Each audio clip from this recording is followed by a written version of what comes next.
Estas disque revelaciones nuevas que Dios le está dando a la gente, muchas veces están en contra de la palabra de Dios. Por lo tanto, ustedes lo miraron en el discipulado nivel 2, creo, o en el nivel 3, toda revelación que esté en contra de la Escritura es una revelación falsa.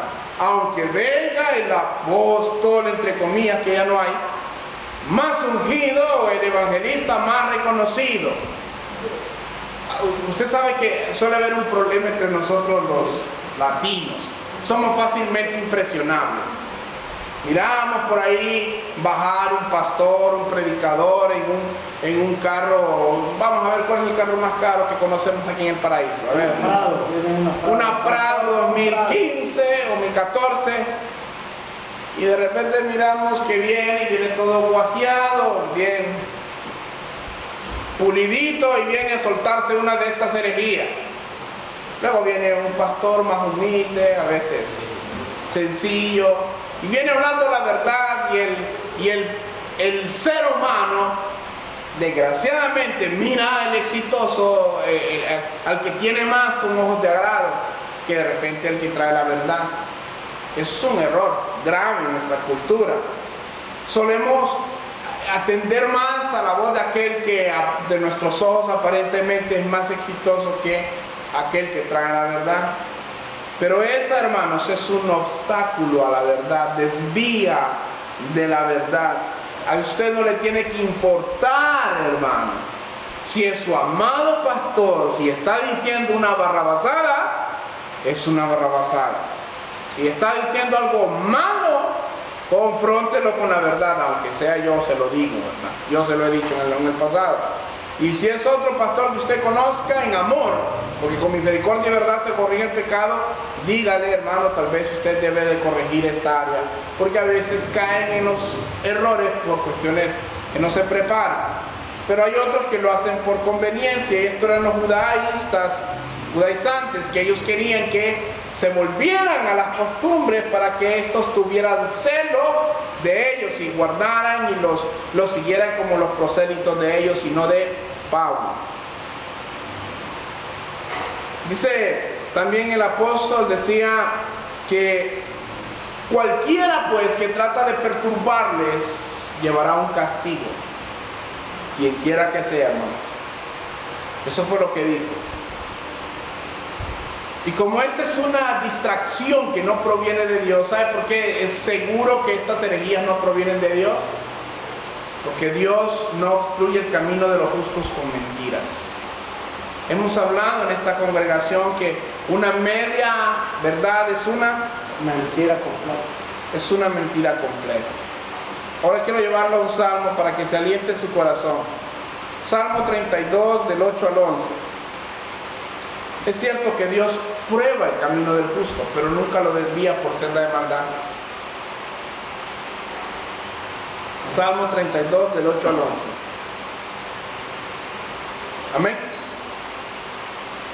Te haré entender y te enseñaré el camino en que debes andar.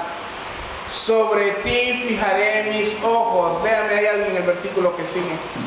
Es un versículo para que usted diga: qué bien, Señor, gracias por lo que nos estás diciendo. A ver. Como el caballo, como el mulo, sin entendimiento. A ver, Claudia.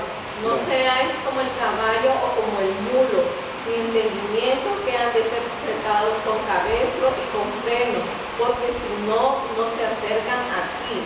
Muchos dolores habrá para el impío, mas el que espera en Jehová le rodea la misericordia. Alegraos en Jehová y gozaos justos y cantad con júbilo todos vosotros los rectos de corazón. Para que no seáis, dice, como el caballo o el mulo. Me gusta que dice: te haré entender. Dios, hermanos, a veces nos hace entender, nos muele, ¿va? Porque somos muy orgullosos, entonces nos somete y nos muele, ¿verdad? Nos moldea, y hay que darle gracias, Señor. ¿Por qué? Porque Dios al que ama disciplina. y te enseñaré el camino que debes andar. Sobre ti fijaré mis ojos. Esta es una promesa, hermano. Esta es una promesa que usted debe consolar su corazón en ella. Usted puede pensar que el norte puede ser muy oscuro, mira hacia atrás y está oscuro, mira hacia el otro lado, está oscuro y usted no haya por dónde agarrar, pero no se preocupe. Que Dios ha prometido fijar sus ojos sobre usted y que lo va a hacer entender. Dice, no seáis como el caballo, como el mulo, sin entendimiento. Alegraos, dice el versículo 11, en Jehová y gozaos justo y cantad con júbilo todos vosotros los rectos de corazón. Yo quiero decirle algo sobre este camino que Dios ha planteado frente a nosotros. Puede que ciertamente sea un camino angosto. Es un camino muchas veces pedregoso. Puede ser cuesta arriba. Puede ser a veces turbulento por el azote de los tormentas y los vientos. Pero hay una verdad que usted tiene que saber y tiene que compartirla con otros santos. Que ese es el camino verdadero. Cuando usted vaya por una autopista ancha donde no le pase nada, donde usted que es cristiano pero su fe nunca es probada, deténgase y piense que ha tomado una desviación equivocada. Amén. Así que deténgase y piense, ¿estoy caminando en el camino de Dios? ¿Estoy caminando en el camino que lleva a la vida eterna? ¿O estoy en la autopista hacia la calle del infierno? Punto número 3. Un poco de error puede pervertir el camino de muchos, hermanos. Hace como 15 días hablábamos de la levadura del pecado, de cómo este pecado, ¿verdad? Al igual que la levadura, habíamos explicado la levadura, sus efectos, cómo es un organismo, ¿verdad? Cuando se infla, altera la contextura del pan. Un poco de levadura en las verdades de Dios, en las doctrinas de Dios, la convierte en una herejía. Todo aquello, hermanos, que no está completamente de acuerdo a la escritura de Dios, es una herejía. Es algo falso. Es algo que no proviene de Dios. Un poco de error puede pervertir el camino de muchos. Nuestro llamado, en cambio, hermanos, es a predicar el Evangelio de Dios y no ningún otro evangelio, porque el mismo Pablo lo enseñó. ¿Cuántos evangelios hay, hermanos? Y si viniera y usted mirara una visión hermosa, aquel montón de ángeles rodeando su congregación o su casa, y usted mirara a aquellos ángeles diciéndoles, tú tienes que circuncidarte para ser salvo. Dice la Biblia que aun que fuera un ángel bajado del cielo, si predica otro evangelio, si predica otro evangelio, ¿qué, hermano? es anatema, es maldito. Es maldito. Oigan, esto es serio. Miren, todo evangelio que no sea expuesto en base a las verdades escriturales de Dios tiene que ser un anatema, y lamentablemente todos aquellos que lo promuevan y lo practiquen también lo son, por consecuencia. Así que deténgase y piense. ¿Ha dejado yo que el error doctrinal tergiverse las verdades de Dios en mi vida?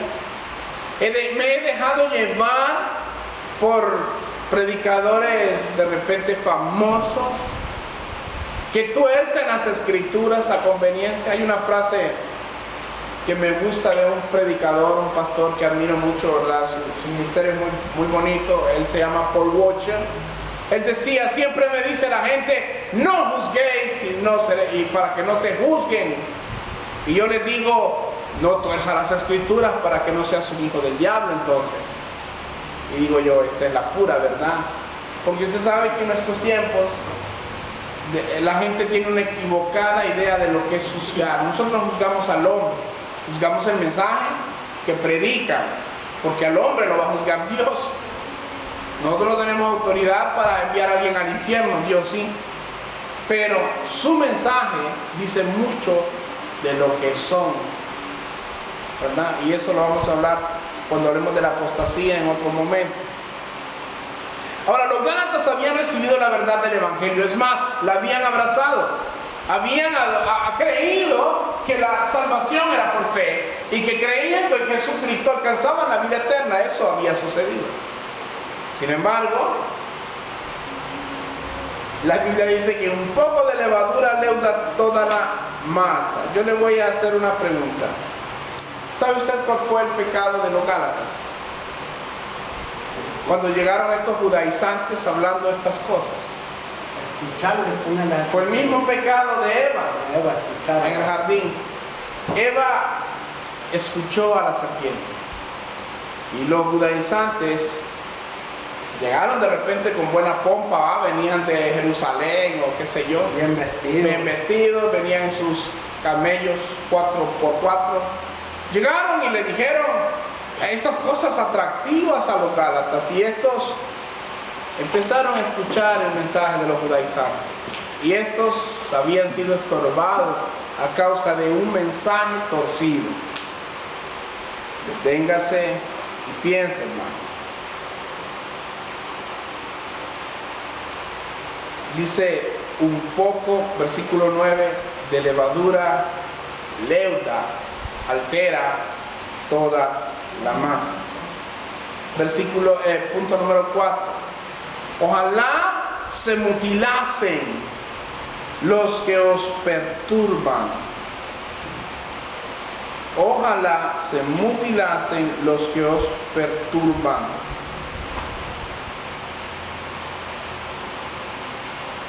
Ojalá se mutilasen los que os perturban. Bueno, Pablo enseñaba que la pasión y la muerte de Cristo Jesús era suficiente para alcanzar la salvación. Pero miren, sucedía algo muy curioso. Para los judíos, reconocer a Jesús como el Mesías resucitado, ¿verdad? Estamos hablando del Mesías resucitado, de Jesús resucitado. Tal vez no era tan difícil, aunque para ellos la cruz era algo abominable y aborrecible. Pensar en un Jesús, en un Mesías que había muerto en la cruz, era un abuso para ellos, era una bofetada, era algo, ellos lo llamaban el escándalo de la cruz, ¿no? Para ellos era algo terrible. Pero pensar en el Mesías venciendo a la muerte, levantándose al tercer día, podía ser una idea más aceptable, porque ellos lo habían visto, lo miraron crucificar, se dieron cuenta de la noticia, pero también se dieron cuenta de su resurrección. Y aquí pasa algo muy interesante. Tal vez ver al Mesías resucitado era una posibilidad para ellos aceptarlo, pero ¿sabe cuál era el problema de ellos? Eran demasiado religiosos para abandonar las costumbres de la ley y someterse ahora bajo el nuevo pacto a la obediencia de Dios en fe. Ahora yo le voy a preguntar a usted, ¿alguna vez ha conocido a alguna persona que sigue enfrascado en la religiosidad tradicional del mundo, de estos sistemas religiosos que son autopistas al infierno? Y usted le dice, tienes que volverte a Cristo. Y ellos dicen, no, porque dicen ellos que es el mismo Dios, que es la tradición de mis padres, esto es lo que me enseñaron. Así nací. Hay unos que ponen una estampa en las puertas, dice, aquí somos católicos. Dicen, aquí somos católicos y amamos a María. Bueno, nosotros también amamos a María, pero somos católicos. Amamos a María. No venga a hablar sus cosas, no sé qué es lo que dice, pero dice, aquí somos católicos, amamos a María. Pero despreciamos a Jesucristo. Entonces, a veces estas cosas son conflictivas, hermanos. Siempre usted, si anda predicando el verdadero evangelio, va a encontrar el desprecio de la gente. A mí me aborrecieron, dijo Jesús. a vosotros los van a aborrecer. Si usted es bienvenido en todos esos lugares y los reciben y que bien, hermano, que ande con nosotros, que bueno, preocúpese. Es de los mismos. Porque no andarán dos juntos si no estuvieran de acuerdo, dice Amós 3:3. Entonces la verdad debe ser proclamada. Dice que ojalá se mutilasen los que os perturban. Estas personas no suelen rendirse a Dios, se rinden a las tradiciones humanas, se rinden a la religiosidad. El judaísmo era un sistema religioso que ya no tenía vigencia. Había sido una sombra y ellos habían pervertido la esencia de la ley. Cristo mismo les dice: ustedes han torcido la ley, se han desviado de la ley, quitando lo más importante, el amor, la justicia, la misericordia. Había sido tal el grado de religiosidad en estas personas que el judío practicante del fariseísmo o el judaizante, si usted llegaba en un estado de enfermedad, el doctor, si era sábado, no podía atenderlo. Lo siento. Muera. Hasta el domingo, el día después del día de reposo, pero no tenían nombre los días, ¿verdad? Todavía. A ver si aguanta. Ahora, solo en casos de extrema, que ya estaban muriendo, sí, ahí sí los atendían, ¿verdad? Me imagino que no trataban de hacer muchos viajes por eso. Viendo del extremo. Pero esto era lo terrible. Le decían a Jesús: no sé, que tus discípulos cortaron las espigas el día de reposo. Tenían hambre. No podían comer porque era día de reposo. Habían pervertido los principios de Dios. No habían entendido que eso era una sombra de lo que había de venir. Aquí en el paraíso hay lugares que ni la llave abren. Yo digo al hermano Pedro que a ver, en ese tiempo si ellos echaban su bocadito escondida. Siempre andaba alguno falso ahí, ¿no? Pero yo conozco el caso, bueno, un hermano me comentaba, ¿verdad?, que la suegra de él, creo que la suegra o la tía, ustedes saben que en el paraíso hay veces que hay días que hay agua y días que no. Y dice que si caía el día sábado que no había agua, no abrían la llave, ni siquiera abren la llave de la caja, porque para ellos es un trabajo. Entonces yo le digo, qué triste es cuando adoptamos una religiosidad tan grande que olvidamos la esencia de la Escritura. Yo le voy a decir, nosotros los cristianos también, porque hay que poner las cosas en balance. A veces nosotros miramos a un pecador y ya vamos con nuestra barba, bueno, no tengo barba, pero vamos levantados, erguidos ahí: oh, impíos pecadores, se van a ir al infierno, ardan en las llamas eternas. Híjole, ¿y dónde está la misericordia? Es cierto, hay que advertirles que se van a perder, pero hay que advertirles con la palabra, hermanos, que la palabra sea quien nos confronte. Pero a veces nosotros nos creemos más que la gente, hermano.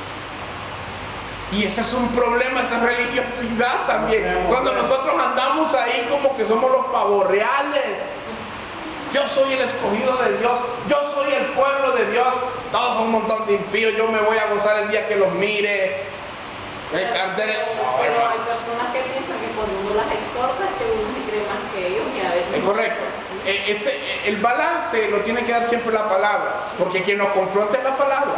Sí. Y con quien se tienen que enojar. Ellos piensan, uy, Pero es diferente, o sea, cuando ellos los miran, ellos están cometiendo un pecado, pero cuando uno, el que va a hablar, se cree superior a ellos, es otro, ahí es el problema. no, eso sí. Miren, Pero quien no ve a Dios, quien ve la... están... Sí, Dios conoce los corazones y Él sabe que en quién no. Estas personas religiosas están conscientes que Dios demanda una vida de absoluta obediencia, pero resulta que no les gusta seguirla. Miran que ese es el camino, esa es la verdad, pero no me gusta porque ahí no le rezan a María, o de repente ahí voy a mencionar esto que es lo que normalmente es aquí, ¿verdad? O no tienen su santo favorito. Yo sé que aquí tienen sus santos algunas hermanas, ¿verdad? San Miguel, el de la hermana San Luis. San Luis, San Pedro, dijo, San Pedrito. ¿verdad? Entonces, hermanos, a veces cometemos el error de volvernos tan religiosos que en vez de acercar a la gente a Dios, la corremos, hermano. ¿Puedo ir a tu iglesia? No, porque vos sos muy impío para llegar ahí. Ahí, cierto, a veces, mire, soltamos, nosotros somos tan bárbaros que a veces, no, gente como esa que no vaya a la iglesia. ¿Quién eres tú? Yo recuerdo el caso, ¿se acuerdan? Lo comentábamos casi al inicio del ministerio. Llegó una persona acá, ya no está en la obra, ¿verdad? Se fue, pero nosotros le dimos la bienvenida como cualquier otro pecador, porque la iglesia es un hospital de enfermos, todos llegamos enfermos. Y esta persona, ¿verdad? Había tenido problemas con una pareja que estaba aquí en la iglesia, no sé si se acuerdan, y esta pareja me dijo a mí, si viene fulana de tal, que venga ella, pero nosotros no vamos a volver, pues que te vaya muy bien, porque yo no puedo, si Dios no hace excepción de personas, ¿quién es usted y quién soy yo para decirle que no vaya, que no venga a una iglesia?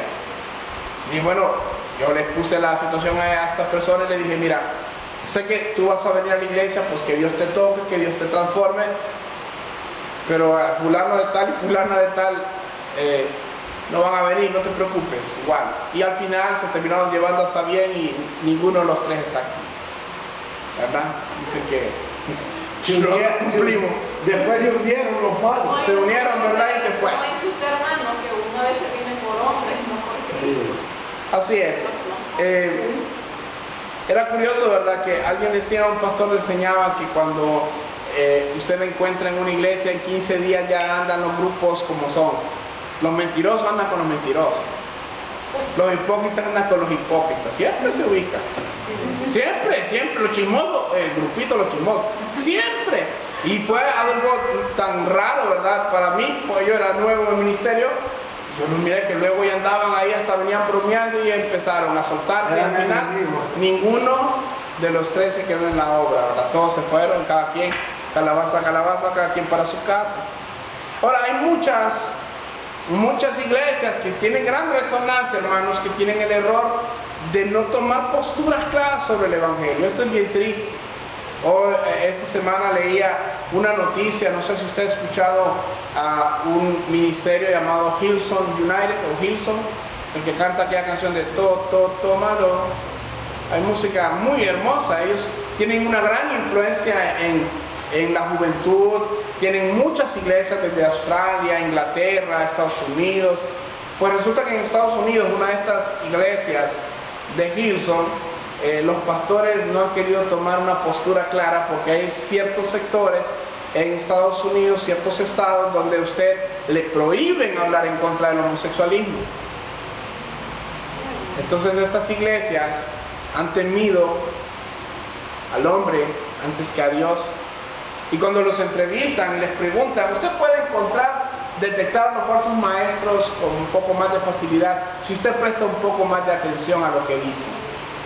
Estas personas, cuando les preguntan sobre temas centrales, nunca se mojan, nunca dicen blanco o negro, se van como por el lado gris, ¿verdad? A esta iglesia le preguntaron que cuál era su postura con el homosexualismo. ¿Sabe qué dijeron? Dijeron, estamos estudiando el asunto, estamos viendo qué es lo que la Biblia dice en nuestro tiempo al respecto. Pero es bueno o es malo, estamos definiéndonos en este momento. Seguimos trabajando en el estudio. Híjole, la otra vez le preguntaron a un predicador que yo miraba mucho, un argentino muy famoso, Dante Gebel, y le preguntaba a un vocero de la Iglesia Católica, y le preguntaron, se acababa de nombrar al Papa Francisco Bergoglio, le digo Papa porque ahí le dicen ellos, ¿verdad? A Francisco Bergoglio. Y le preguntaron qué pensaba de que fuera ese el nuevo Papa. Y él dijo,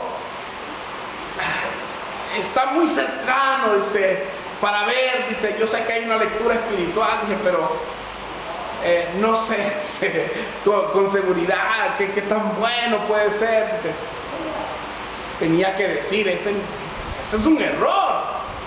Sea quien sea que pongan ahí, ese los va a llevar a todos Al infierno. Si yo les comentaba la vez pasada cómo en Italia cuando muere un papa le ponen unos cartelones inmensos en las calles, orad por el papa fulano de tal. ¿Para qué? Para que salga del purgatorio. Ni siquiera el papa se salva. Qué triste eso es triste, hermanos. Ahora, la religiosidad nos envuelve a tal punto que a veces nosotros seguimos esto, estas medias verdades y medias mentiras, estos caminos grises y turbulentos. Y dice la Biblia que este tipo de personas ojalá se mutilasen. Ojalá se mutilasen la lengua, diría yo, para que dejen de estar lanzando ese veneno ponzoñoso de herejías y doctrinas que llevan al hombre a la perdición. Hoy por hoy el evangelio que se predica en 80% de las iglesias en el mundo es un evangelio de prosperidad. Es un evangelio de hemos nacido para conquistar, somos los hijos de Dios y merecemos todo. Un mejor carro, una mejor casa, una mejor esposa, le dicen a aquel, ¿verdad?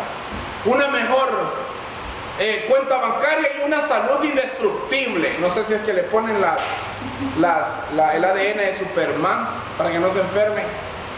Declárenlo que está sano usted con sus palabras, y empiezan ese positivismo y esas mantras y esa metafísica que es lo que se predica en las iglesias en el 80% de las iglesias en el mundo.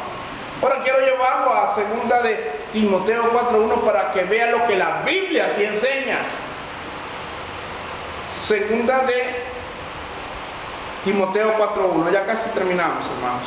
Dice, amén, lo tenemos. Amén. Este es Pablo exhortando a Timoteo y le dice, te encarezco delante de Dios. ¿Qué le está diciendo? Te llamo a cuentas delante de Dios.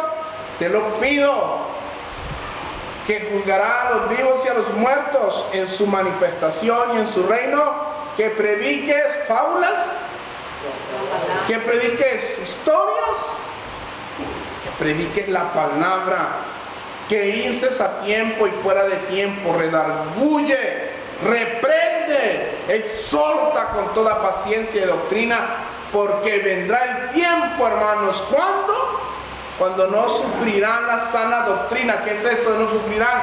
No la van a aceptar, no les va a gustar, ya no les va a querer que le hablen de santidad, ya quiere que le hablen de que usted va a ser próspero. Y sino que teniendo comezón de oír se amontonarán maestros conforme a sus propias concupiscencias y apartarán de la verdad el oído y se volverán a las fábulas. Ojalá se mutilasen los que os perturban, decía el apóstol. Ojalá se cortasen la lengua, ojalá no predicaran cuestiones que no son el evangelio, verdades que no son verdades, son falsos, muestran una falsa piedad. Y ahí mismo en 2 de Timoteo 3:1-5 dice, el carácter de los hombres en los postreros días, una palabra profética real de estos tiempos. Dice, también debes saber esto, 2 de Timoteo 3, que en los postreros días vendrán tiempos peligrosos, porque habrá hombres amadores de sí mismos, avaros, vanagloriosos, soberbios. ¿Qué le voy a decir a ustedes esos que están equivocados? Blasfemos. Escuchaba esta semana una iglesia llamando mujer al Espíritu Santo y cantándole señora. Herejías tan y aquellas iglesias grandes. Blasfemos, desobedientes a los padres, ingratos, impíos, sin afecto natural, implacables, calumniadores, intemperantes, crueles, aborrecedores de lo bueno, traidores, impetuosos, infatuados, amadores de los deleites más que de Dios, que tendrán apariencia de piedad, pero negarán la eficacia de ella. A estos evitas. Hermanos, es triste, pero esto es lo que pasa. Deténgase y piense. ¿Qué predicadores escuchan? Hace unos días comentaba con un pastor, estábamos viendo unos libros y me decía, este libro, hermano, ¡Qué libro más bueno, hermano pastor! Disculpe, le dije yo. Ese es un falso maestro. El famoso Miles Monroe. Aquel que predica que no hay arrebatamiento. Y vino aquí para una nación y un día. Aquí vino a decir que éramos dioses. No, hermano, discúlpeme, le digo, pero ese tipo no lo leo.